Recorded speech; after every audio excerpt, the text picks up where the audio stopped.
Hey guys, Matt Muscat with Treadstone Funding and author of Tag, the Tangible Action Guide for Real Estate Marketing. Really excited today to bring to you the second in a series of informative interviews with top realtors from around the country.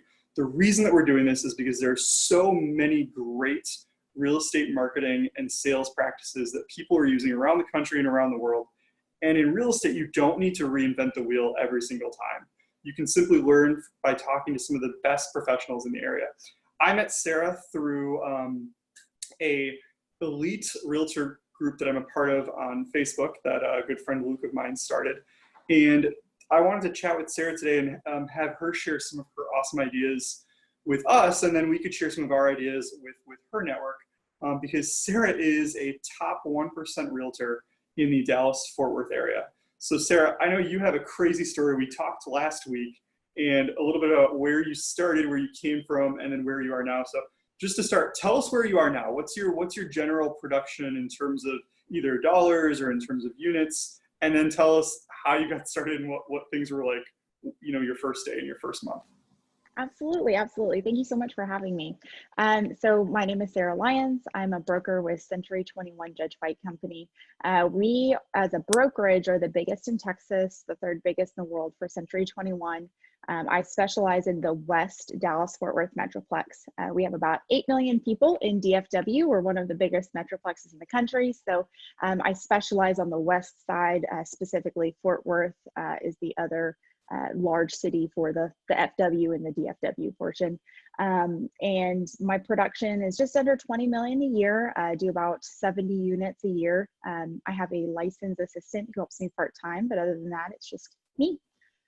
I was also in the National Association of Realtors 30 under 30 class of 2017, which is actually how I kind of got linked up with Luke and some of the elite group as a 30 under 30 recipient.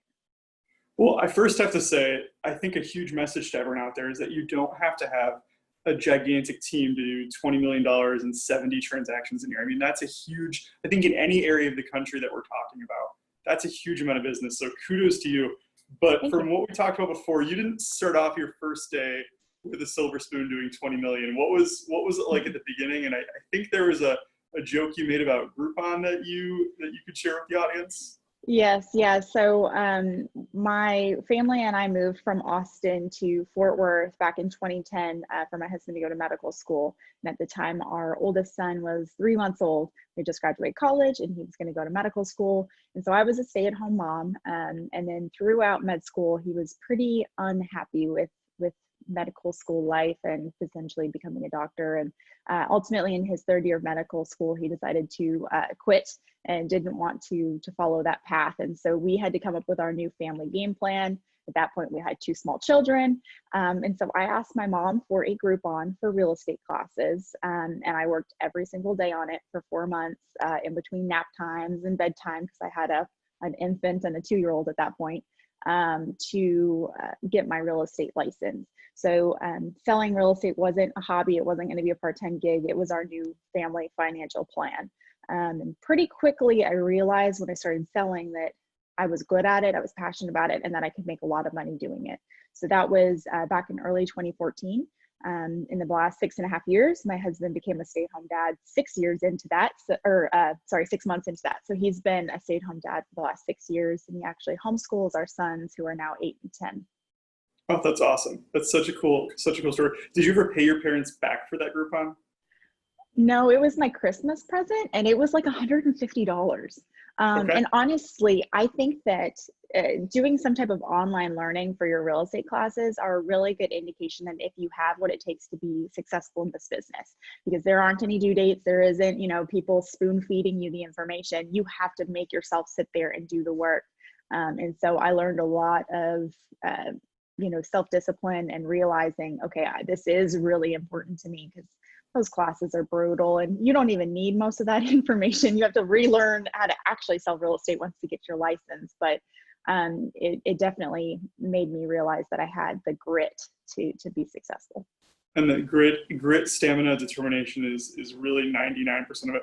And then the second piece, we talked on the phone or on Zoom before about the hardest part in real estate sometimes is getting that first deal, right? Like once you have that first deal, you kind of have a marketing plan, you have a strategy, the ball is rolling. And if you have all that determination, it's hard to make it stop. How did you get your first couple deals? Who are you talking to? Did you know everyone in the area? Where did you get business from, and what did you do to get that business? Absolutely. So as a large brokerage, we still get a lot of phone calls into the office. So some of my first listings or some of my first clients were people that called into the office when I was on floor time, and they'd say like, hey, I'm interested in this house. Oh, well, that one's not available. Talk to them more, explain them value that you offer as an agent. So that way you can give them better tools and how to make the showings, how to handle all the process. But my very first listing, I was literally on my way to the grocery store. I was in my neighborhood, driving there, and saw a handwritten moving sales sign with some furniture in the front yard. And so before I could psych myself out, I literally just pulled over, walked straight up to the door, knocked on it. Hey, are you looking to sell your house? Oh yeah, we're moving to Burleson, which is about 45 minutes away. I said, well, great. Do you have an agent to help you with this house? And I'm like, oh, well, she doesn't really sell this area. I'm like, great. Well, I'm a local specialist. I live just up the road. I'd be happy to help you. I scheduled the appointment with her, and then basically called my mentor and was like, I don't know what I just did. I need help. And so he role played with me for about 4 hours straight, preparing for that listing presentation, asking me all of those pain point questions. How long have you been selling real estate? Why should I pick you? Will you reduce your commission? And practiced and practiced and practiced. And that family ended up rescheduling my listing appointment 3 different times. And I just kept at it. Finally got to go on the listing presentation, and they didn't ask me any of those hard questions. And a big reason is because I had practiced that listing presentation and mastered the information enough that they had no idea that was my first listing appointment. And it's not always always a easy peasy handed on a silver platter. I did more than 10 open houses at that home. They really didn't have very much equity. We weren't even able to sell it. Ended up turning it over to our property management division, who manage rental properties. They managed it for a couple of years, and then I got it back and ended up selling it 2 years later. But I learned a lot from that property, made a lot of great contacts when it came to doing all of those open houses. And it was a good way to get my feet wet in the industry. You said so much there that I think people can take a lot out of it home. Number one, it's not just having grit. It's also having preparation. It's also putting preparation forward. And then third, the other thing I thought you mentioned that was a really, really powerful, impactful thing is that you were able to use that, even though it didn't sell immediately, right? Like a lot of agents would have been really discouraged. Their first deal, they hunted it, they got it, but then it didn't close. They would have been discouraged by having to flip it over to property management. But what you did is you used that as ammunition, as an opportunity to host open houses, to meet new potential buyers and sellers that we're walking through, to develop further relationships with the property management side of the business. If you're renting it to someone, those renters are eventually going to buy a house. I mean, there's so many little stokes you were able to put in the fire from that first lead you got, purely by grit. And that has obviously led to a much bigger career for you today. So, in terms of some of the other big steps I know it took for you to get from that first deal to 20 million, you mentioned to me before that you don't simply, you don't cold call people to simply say like, hey, work with me. You teach your clients and people that you know how to refer to you once they know your value. Talk to me about that, because teaching someone how to refer to you is something we don't hear a lot about. But how do you do that? What does that look like for you? Why do you do it? Yes. So my entire company puts everybody through Peak Producers, which is a Brian Buffini program, which focuses on 100% referral-based business. I would say about 80% of my business right now is referral or repeat. The other portion would be some of our corporate relocation, and then people like seeing my reviews online and calling that way. But I really don't believe in paying for online leads. I don't like cold calling or like blindly door knocking. And so a big part of that is training people how to utilize your services when it comes to referring to friends and family. So on every listing presentation and buyer presentation, I actually have a slide on there that talks about how my business works and why I'm able to use my time and resources on my current and past clients versus spending my resources on hunting for new business. So I explained to them that a great way to do it is to send a group text, and then I'll take care of the rest. So often you'll get the, oh, I refer you all the time. Oh, can I get more of your cards? I keep running out. If I'm not getting the call, then that's not worth anything to me. So I want to make sure that we're linking me and that potential buyer or seller together. And that's a big way to make sure that you're maximizing that time. And then also reinforcing the behavior. So I'm not reinforcing when the deal closes for the referral. I'm making sure as soon as I find out that they just sent me a referral, I'm sending them a handwritten card. I'm sending them a gift card. I'm giving them a shout out. Some of them I'll take out to lunch. So I have a few different referral people, like an estate sale lady who owns an estate sale company, and she refers me often. Anytime she refers me, I send her a gift card, but then I also typically will take her out to lunch. And we'll just kind of connect that way too. I think that's one of the biggest things when I'm talking to new and old agents, or I should say new and experienced agents, is that there's so many different professions out there that you can look to for ongoing referrals. And most businesses, most salespeople are very transactional. And they just say, hey, send me one deal, send me one deal, send me one deal, and then they move on to the next person. But, talking about, is people that were in estate sales and some of these other great sources that you have, I think everyone out there should think about every contact they have to say, who do I share a network with that has a very similar demographic, and who is poised to give me referrals, right? So like the mortgage company real estate relationship is, I think, the one that most of us out there understand. It's very symbiotic, or at least it should be. But there's so many other people out there, people that run estate sales, people maybe that work at jewelry stores that know people getting engaged. We always say, like, teachers know everyone in the community. Like, how can you reward a teacher? So I absolutely love that strategy. So if most of your business is referral and repeat, which is how I think it should be, which I absolutely love, what do you do for your clients? Obviously, these are really valuable relationships that you have that lead to $20 million in sales, and hopefully a lot more than that over time. What are you doing for them? How are you showing your value? How are you showing your love also? Yes, so part of the Buffini motto and just mentality is calls, notes, and pop-bys. As a millennial, I tend to dislike calling people. And so my coach has fully given me permission to send video texts or send private chats, whatever. But the main thing is authentic engagement. That's the focus. You want them to know that you care and that you don't just look at them as a paycheck, you look at them as a person. And so it's really important to me to be providing value, whether that be, checking in on them, seeing how their kids are doing with adjusting to school, reminding them to make sure to file protests for taxes.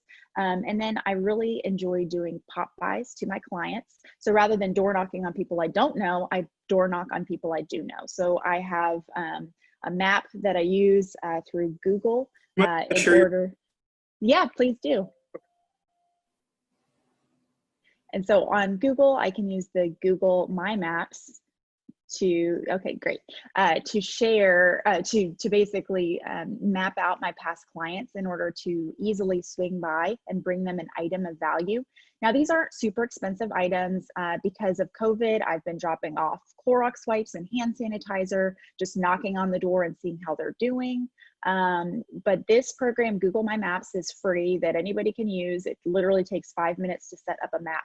But I'm able to use Google Maps to overlay my my past sales onto a map. And so when I'm using my phone and on my way to appointments, I can actually select this saved map on Google My Maps on my phone. So that way I can see, oh, I'm driving by, Joe Smith's house. I'm only going to be 2 blocks away. I'm going to go swing by Joe Smith's house. So typically I will keep, I'll keep between 10 and 30 pop by type items in my car that are typically, not food related. They're, either something for 4th of July, I was doing American flags, or for Halloween, doing some type of, candy basket, not necessarily with the candy in it, but just like, something related to that, Valentine's Day, Christmas, whatnot. And that way during that month, if I'm in an area near someone's home, I'll just swing by, sometimes I'll text them on my way, but normally what I'll do is I'll just knock on the door. If they're not home, then I'll just send them a selfie with the item in front of their house and say, hey, just popped by, wanted to bring you something. Hopefully you guys are doing well. Let me know if you need anything. And I've had fantastic responses. And typically these are things that cost between $1 and $3. These are not huge financial investments, but those are the types of things that set you apart from other realtors. Those are the things that make raving fans, because these are some people that bought houses 3-4 years ago. They have no kind of expectation that I'm supposed to be following up with them, but these are the people that are going to feel some type of like mild obligation to reciprocate, or just the fact that now they'll definitely remember who you are long term. I love that. And I Yeah. think when we talk about like wanting to have tangible tips that people can take away, everybody can do this, right? So it's free to make the map. Anyone can make the map out there.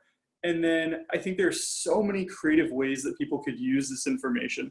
I mean, for one, the first thing that strikes me is if I am an agent who is listing a lot of houses, I would love to have a visual of where all these are located in proximity to each other, so that I could then figure out, okay, what can I do on my way to this place? Or who else do I know in the neighborhood that I should be doing a pop-by for?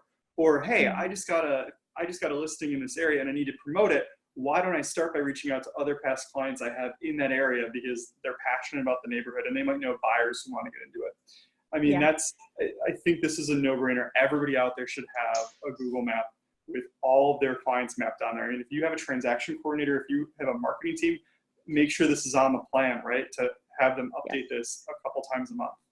Sarah, thank you so much for sharing that. I love that. Absolutely, absolutely. And the Google My Maps program is just amazing. I utilize it in a lot of different avenues. We could do a whole Google class, frankly, on this, but I have that Sold by Sarah map where it shows all my past buyers and sellers, and they're color coded. And I literally exported that out of the multiple listing service, our local one, and put it in an Excel spreadsheet and then just uploaded it. It took 5 minutes to create. And then I have the one for my pop buys. And then I have ones that are also local related items. So I have like parks. And so if you search like Benbrook, Texas, city parks, I have a Google My Maps that's specifically showing all of the parks in that region.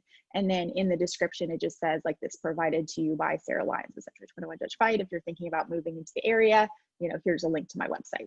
So it's just a free way to kind of spread your seed on Google.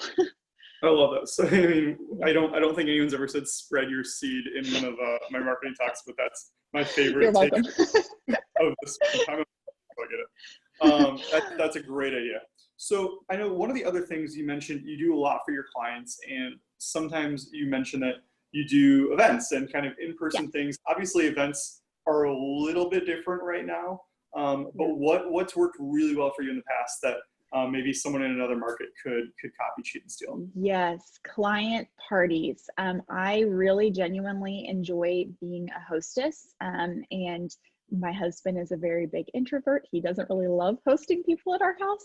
So, and now that I've sold more than 350 homes by this point, the client database is getting quite large. So I've linked up with local business owners. We have a local drive-in movie theater called Coyote Drive-In. I've hosted there the last 2 summers, but I host 2 client parties a year.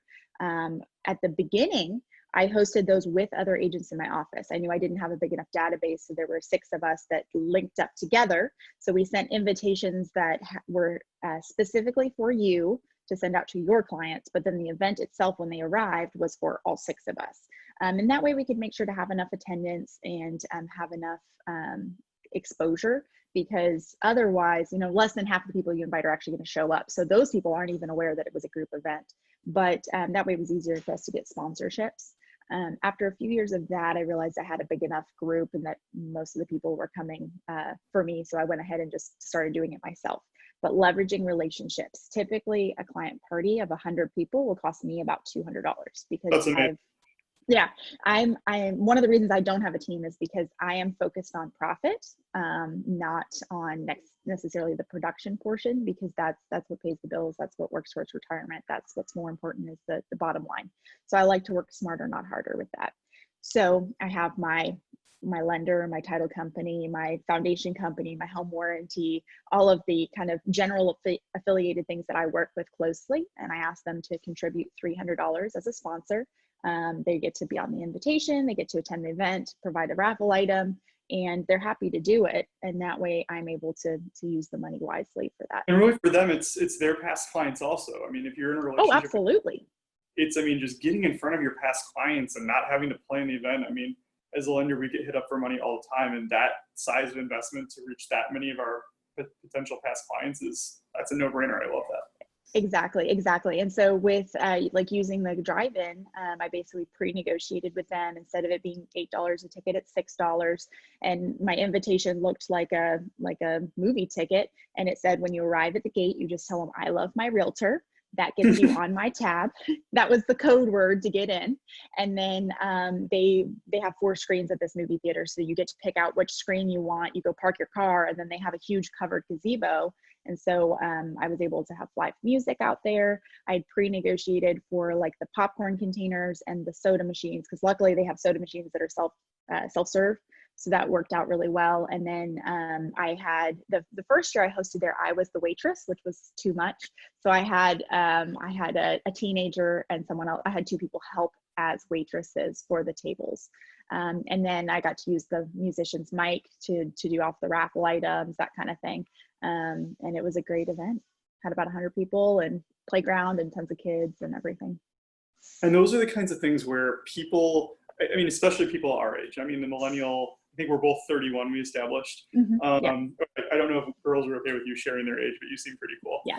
So, you know, I think people our age, it's really about events and shared experiences and creating something memorable. And so, I mean, not to take to social media, but creating, you know, Instagrammable, shareable moments where you're subtly putting that idea out there that, like, why isn't my realtor doing that for me? Like, your clients are now putting out there that their realtor threw this awesome party for them and does cute drop-offs for them and really goes above and beyond. And all of a sudden, all of their friends are like, oh, my realtor sent me a thank you card, which is great, right? Like, it's not bad, but you're just putting out those subtle ideas into the universe that you go above and beyond. And, you know, we hope everyone goes above and beyond, but let's face it, not everybody does. Yeah. And I get the question. So like at my Christmas party, I hosted at a local winery place where they don't even serve food. They only serve alcohol there. And so I was able to go to Costco, buy all the food, bring it in. We had a private room and a designated waitress, and I've hosted there the last few years. But one of my clients said, hey, it's my dad's birthday, so we can't come. And I said, bring them, come by, have a drink, and then go out to dinner. And that worked out fantastic as well, because it's the more the merrier. That's my mindset with that, because, you know, I'm providing extra value, but then 2, you know, they may end up wanting to buy a house here as well.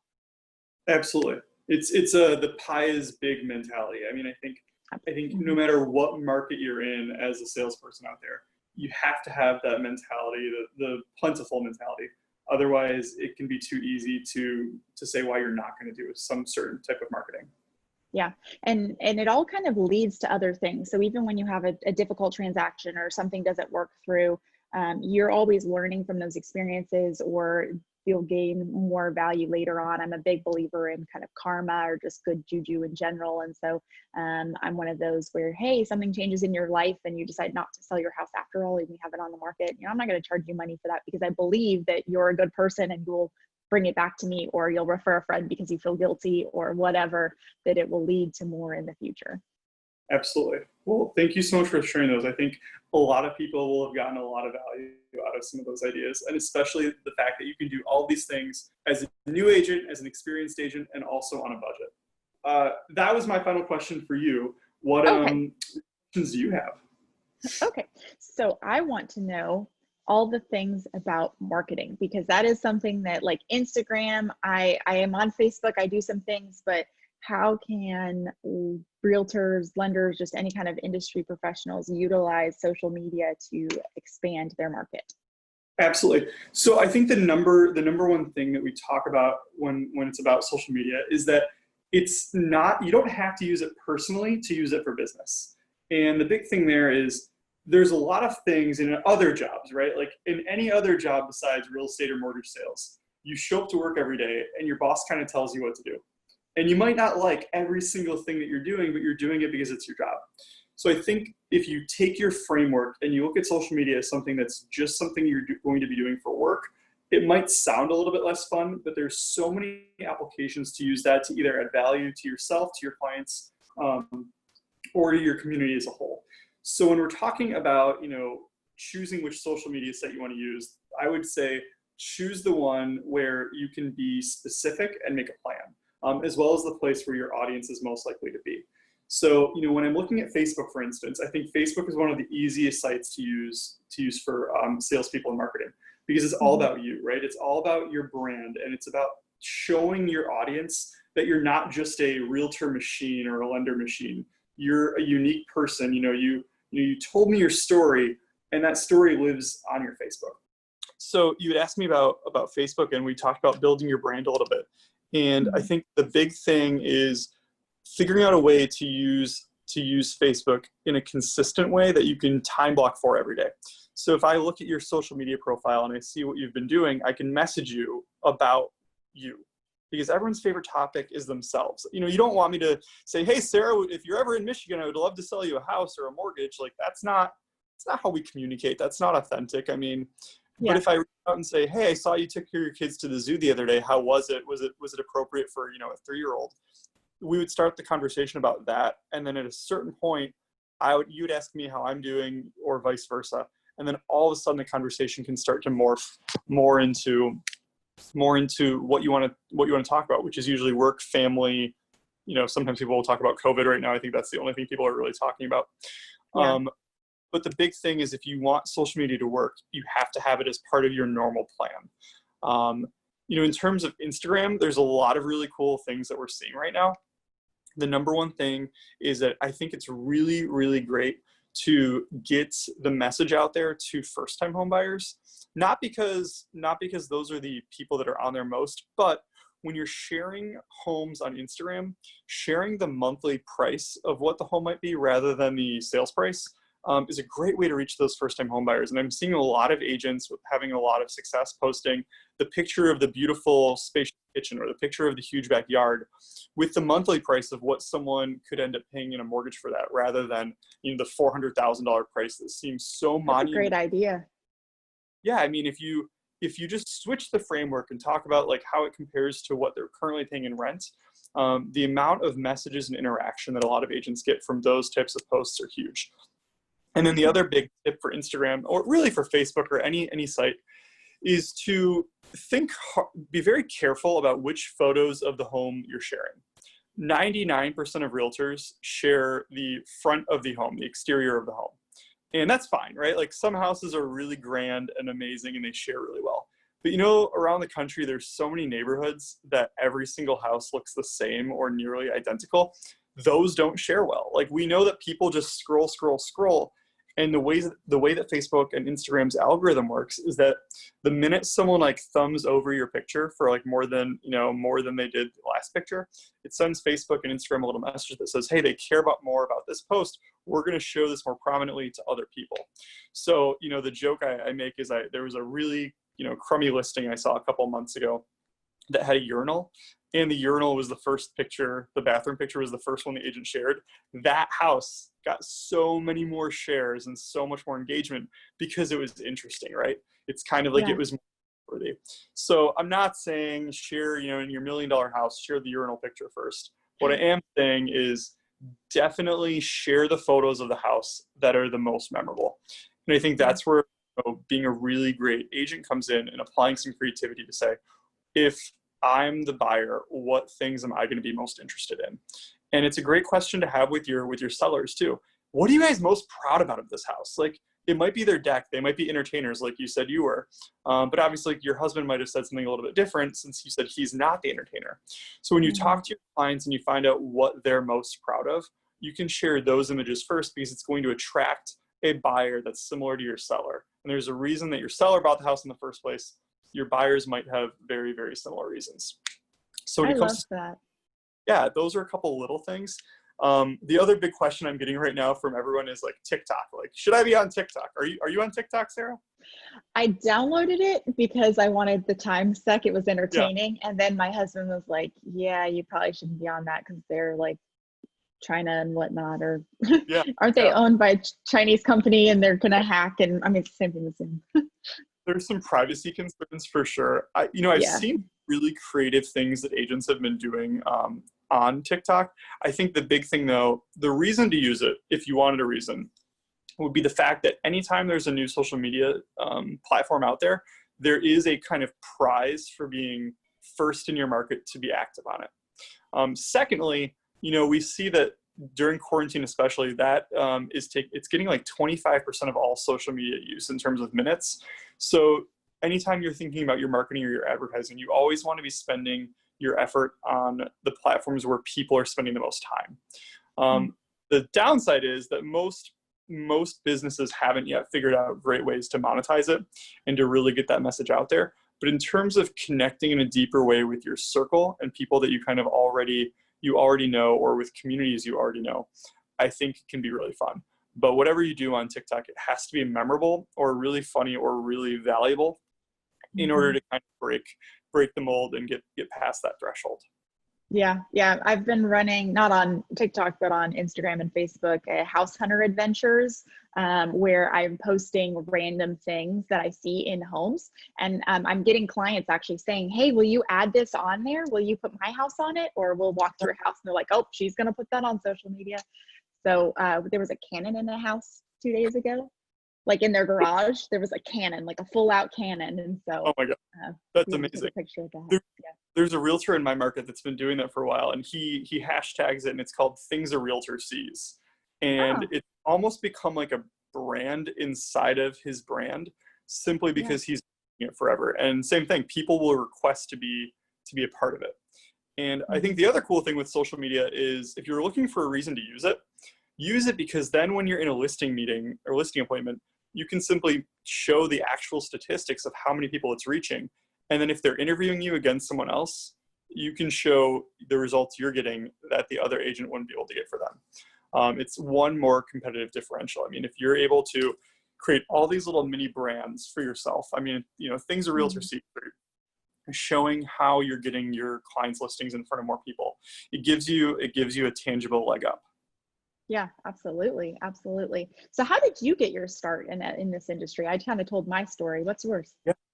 So I was finishing grad school in 2010 at Michigan State, and I was a journalism major at first because I had a scholarship for that.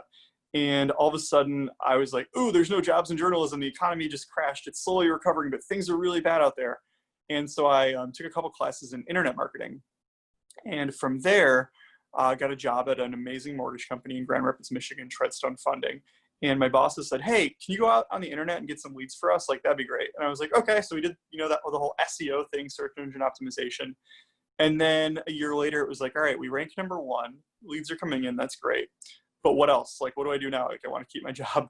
And they said, hey, there are these people called Realtors. And if you could give them ideas for how to grow their business, maybe they might like us more. And then we could get in front of them more often. So my focus kind of shifted to helping realtors and lenders with their marketing so that they could be busier and so that they would all like each other more, and hopefully work with each other more. So that was 9 years ago. And last year I had a couple binders on my desk, little yellow pieces of paper, hundreds of them, with just marketing ideas. And I think every agent, every lender, every salesperson out there has a slightly different personality, a slightly different approach, and a slightly different audience. So people would come into my office and they would tell me their story, and then I'd have to like hunt through my binders to figure out what ideas to give them. So I was really excited last year. I was able to take all those ideas, compile them into one book where I could say, hey, here's the guide. It's on Amazon. You can grab it. You can come ask me for a copy. I can give you one. And every chapter is two pages, 3 pages. It's meant for a busy salesperson who just needs a quick idea. Like, we all ride that roller coaster of we get super busy, so we stop marketing, and then we kind of ride that wave. So my brand is giving people tangible pieces of real estate marketing advice that they can use to do today, right? Like, your Google Map idea is perfect, and I hope to get more information from you and use that in the next iteration of my book. But yeah, it's called the Tangible Action Guide for Real Estate Marketing, and that's been the newest kind of like evolution in my brand of real estate marketing. Awesome. Yeah. It's, the only constant is the change, and everything does evolve, and things that worked 2 years ago don't necessarily work as well now. But overall, like your advice of connecting with people on something that's important to them, that is going to be universal. Even 20 years from now, even when robots are doing most of our jobs, people want to connect on something that's important to them, and that's not going to change. Absolutely. I mean, the human element of the emotional piece of buying or selling a house is a big deal. And although you can computerize and robotize a lot of Rheumatize? robotize. I mean, we're in real estate. We're not literary experts. I don't know. You've got the journalism thing. I don't even have that. It's been a while. But I think you don't ever take away the human touch that we give to people and the kind of emotional counseling that we give to people as we're working with them. Absolutely. That's the main thing, is we have one of the largest assets that most people will ever deal with, buying and selling. And while the contracts could be potentially done via AI, talking people off ledges, reassuring people that the other side is actually being reasonable, that they're not trying to take advantage of them. A lot of that is, it still needs the human touch for sure, I think. Absolutely. Well, speaking of that human touch, I know that a lot of people that will be seeing this video aren't from the Dallas-Fort Worth area. So if someone had an amazing client in that area that was moving down there and they needed to refer to you because you are the kind of agent that everybody should be working with, how would someone get in touch with you? How could they get you that referral and start a relationship with you? Absolutely. So my website is sarahlyonsrealestate.com. That's my first name, Sarah, S-A-R-A-H, Lyons, L-Y-O-N-S, realestate.com. And then my cell phone is 817-675-6006. And pretty much I cover a good portion of the DFW Metroplex. I focus on the West Metroplex. That's actually my hashtag, is Sarah Serves West DFW. Because as I said before, we do have a very large Metroplex. It's over 2 hours to drive from one end to the other without traffic. And so I specialize in the West DFW part.